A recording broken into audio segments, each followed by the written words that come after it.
I said the big nations, like in Europe or South America, would have to watch out for some of these smaller nations, but I did not expect some of the results I've seen from the past 2 days. I'm gonna go over a few here. I'm gonna start here with Uruguay versus Cape Verde. So Uruguay versus Cape Verde was today, um, 21st of his recording. Cape Verde were phenomenal. I don't think a lot of people had expectations for them making it far in this World Cup. Uh, first time players, and they went up against Uruguay, a team that's won it a fair amount in history. As of late, they haven't been all that great, but they're still a decent side. They still have quite a few good players on that team. Um, they just lost Luis Suarez, unfortunately. He aged out, so like their biggest talisman is not there anymore. They don't have someone right now to take up that mantle, but they're still a pretty good side, and they performed pretty well in qualification through CONMEBOL. But I, the fans from Cape Verde must be so proud watching their team score their first ever World Cup goal against Uruguay, a good team, leading up until almost the end of the first half. Where unfortunately they went down 2-1 to two really good goals from Uruguay to get back into it. And then Cape Verde fought really hard to get that second goal and then just dug in which is some phenomenal goalkeeping display and defensive resilience to keep Uruguay out of their goal box pretty much. Do want to give one big shout out to Borges and Lopez. Those two were stand out for me. They really led that back line. Same with Pina.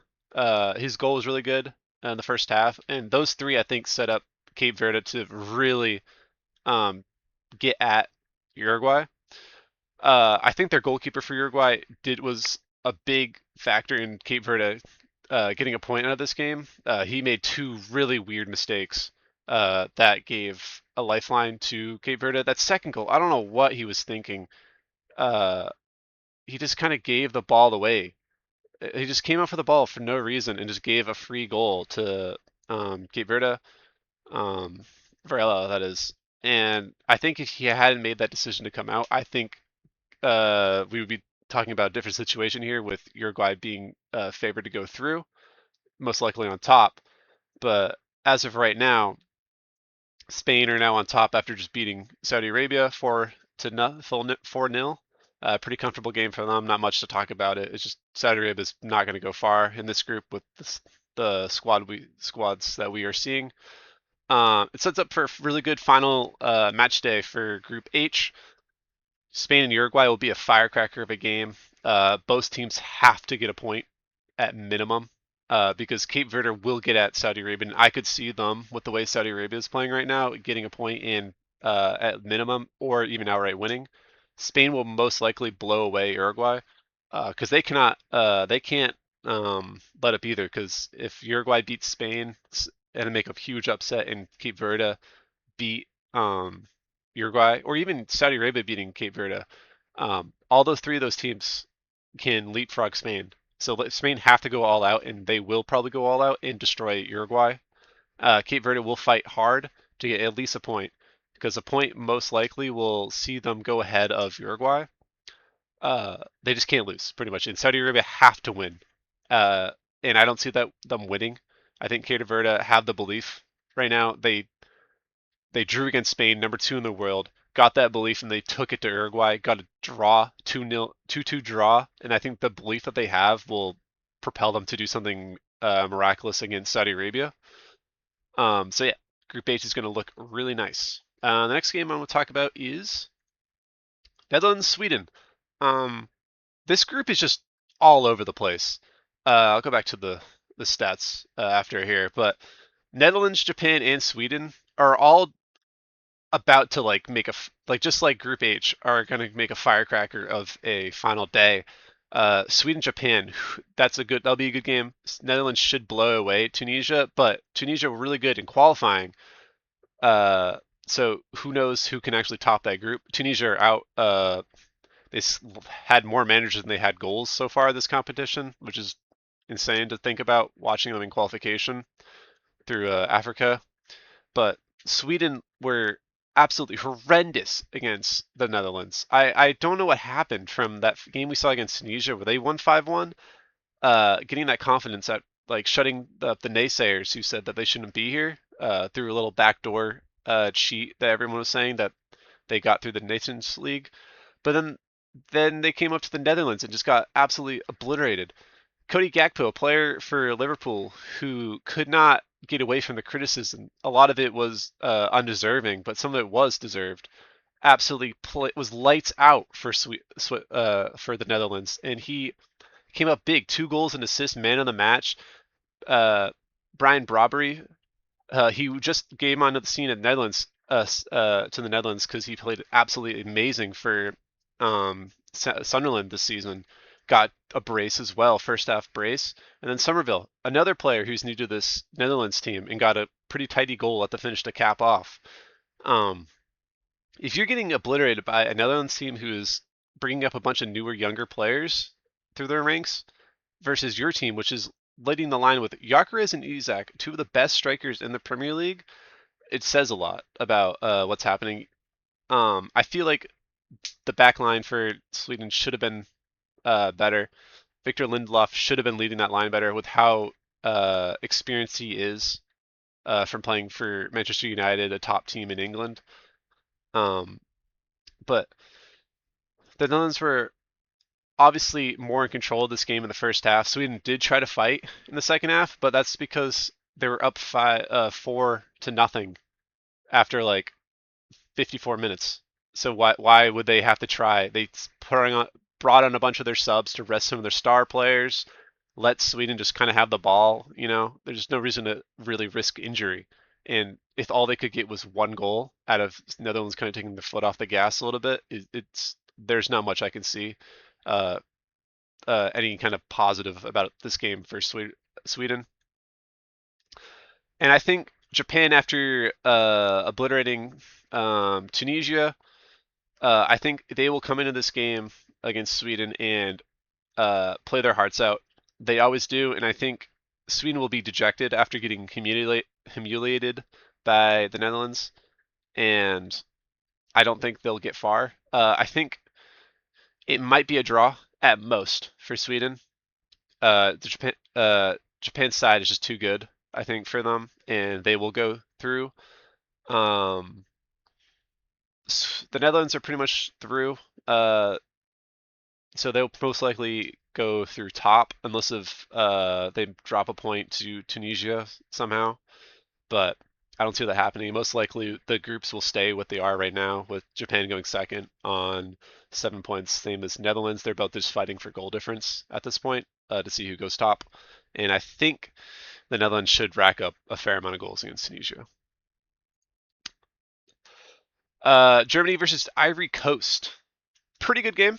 First half, Ivory Coast, really good goal by Frank Kessie to get the lead. But then Germany do what Germany does, and they find a way through an unlikely hero in Super Sub Undav. And that last minute goal, I think, was outstanding. Um, really good composure to dig deep and find just that space to get that goal. I think that who was that player for Ivory Coast?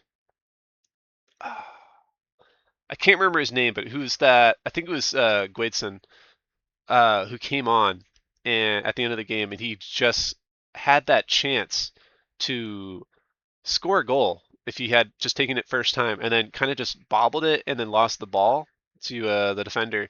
If he hadn't done that, I think it's we'll never know. If he scores it, it's amazing for Ivory Coast. But if he misses it, at least he took the chance, and he didn't take the chance, and I think that's why unfortunately Ivory Coast lost. Going back to the table here, they most likely will still go through.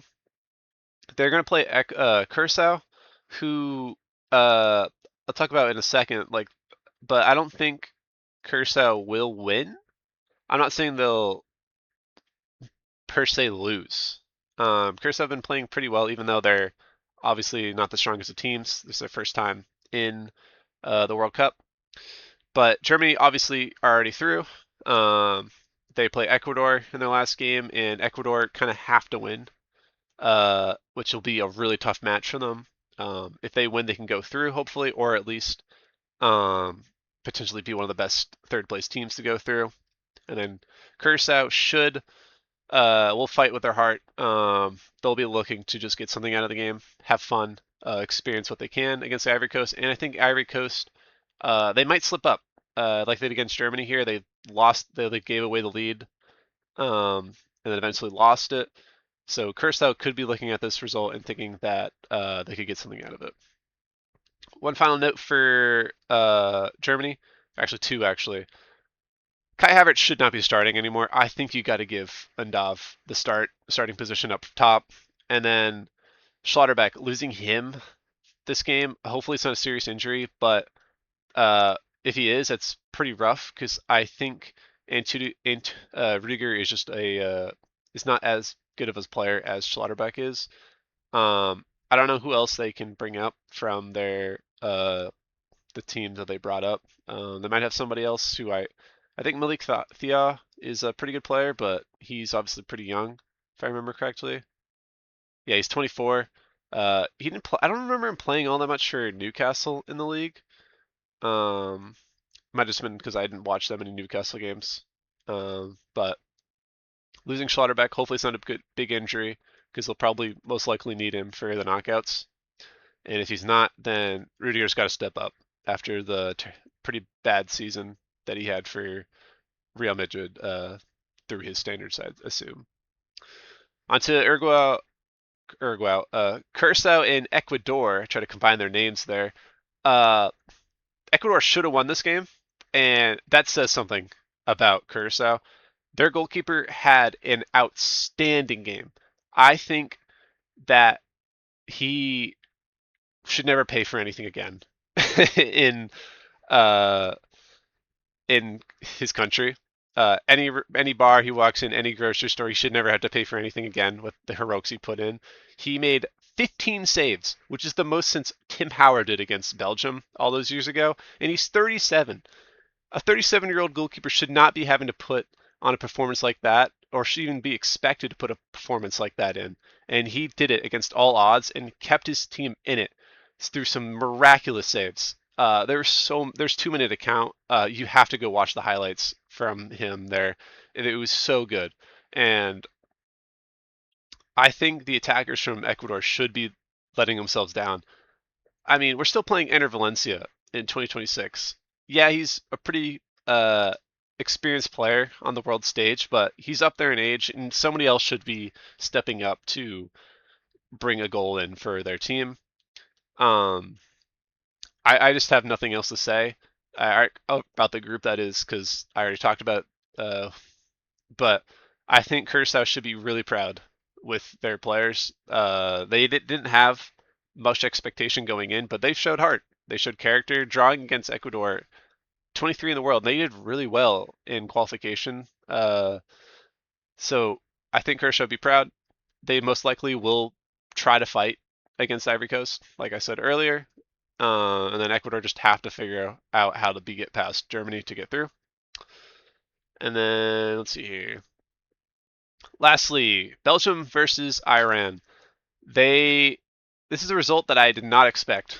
A 0-0 draw was not in the cards for me. I think Belgium have been horrendous this tournament. They drew to Egypt. They drew to Iran now, and they're sitting in third with 2 points. And looking at this group, they should have been blowing past them. They should be top right now on 6 points. But right now they're 2 in third place, and they have to go to New Zealand, who were fighting really good against Egypt and only fell apart in the second half, unfortunately, due to Egypt's star power. But Iran is not the most pushover team. They're still a pretty good side, but when you're giving away a clumsy challenge by Ngoy here and bring your team down to 10 men against an Iranian side that has everything to fight for in this group, it's not a good look. Lukaku up front did nothing for Belgium. He's just too ancient at this point. I think you should have just brought him on as a sub and had Jeremy Doku up top. Is he injured? Oh, he is. Oh, he's sorry, guy. I forgot he was sick. I remember the commentators talking about that, but he should have been playing. They should have had another attacker starting up top. Maybe like Lubakio. He played really well. Pardo was pretty young, so this is his first World Cup, so he obviously didn't have the experience. I think it just says something about Belgium. They don't have a lot of good strikers coming through as of right now. I don't know what their crop of young players or younger players looks like, but the fact that Lukaku's kind of just been that talisman for so many years now, um, and they haven't found somebody to help alleviate that pressure that's on him is a bit worrying for the future. Iran were unlucky to have a goal disallowed. Uh, it was disallowed, I think, for two. It was going to be disallowed either way. One player was just too close to the wall, so that would have been disallowed for player being too close to the wall for the attacking team. That is, you can't have your attacking wall and the defending wall too close to each other. They have to be a foot apart or so. And the Iranian attacker just being a hair offside through a good play was just unfortunate. Really good free kick maneuver. So they should be proud of that. I hope to see something like that again because they're very creative on that. And then Breenvand, uh, just outstanding. 7 really good saves. There was one that was off his fingertips, just barely getting a hand to that and stopping it, keeping it out of the goal. Just like the not the Cape, the Kursalian goalkeeper, just outstanding. I think he showed the world what he was made of. I think goalkeepers in general, like I've been saying, have been making a name for themselves this World Cup. Obviously, goalkeepers are a hot commodity, but even if you're older, goalkeepers still can play longer in their careers. So they'll be looking for those big moves. And I think he showed why he's a top goalkeeper. Just some of the decision making he made for coming up to the ball to collect it, just knowing when to be and where to be in your penalty box when the attacker is attacking. I think he just showed that with his experience and was just vital to the defensive line in the hopes for Iran to get something out of this. Um, Belgium go to New Zealand. If they don't win that, that's horrendous, and they just fail to get anything out of this group, which is insane. But Iran Egypt should be a really good game. Both teams will hope to at least get a point. Uh, if Iran can't get a point out of this and Belgium win, they most likely will be going home. Unfortunately, uh, same thing for New Zealand. They have to win, and if they don't get it, if they only get a point, they're not going to go through. Unfortunately, so both of those teams have to win. Egypt will most likely go through even if they don't win, based off of the third place teams. Let me pull that up here. So best third place teams, if you have 4 points, you most likely will go through, either based on like goal difference you have or whatnot, because they calculate it here. And if everybody who's played 2 games so far has 3 or less, 4 points should get you through. So those teams, most likely, like I said, where's that game? So like I said, Egypt should be going through no matter what. So even though they probably want to go through top so they get to play an easier on paper team instead of one of the bigger teams that got first place in their groups, they'll probably look to try to get something out of this game. So yeah, looking forward to the rest of those 2 groups. They'll probably look to shape up pretty well when the time comes in the final match week. Uh, what we got here? So yeah, we got France, Iraq, Senegal versus Norway, which would be a really good game. Jordan, Algeria, not much in that game. I think to be exciting. I think it'll just 2 teams who are kind of evenly matched, and then Argentina, Austria will be a little bit interesting to see how uh, Austria fare against a pretty good South American team. So hopefully it continues to be good. We're loving it so far.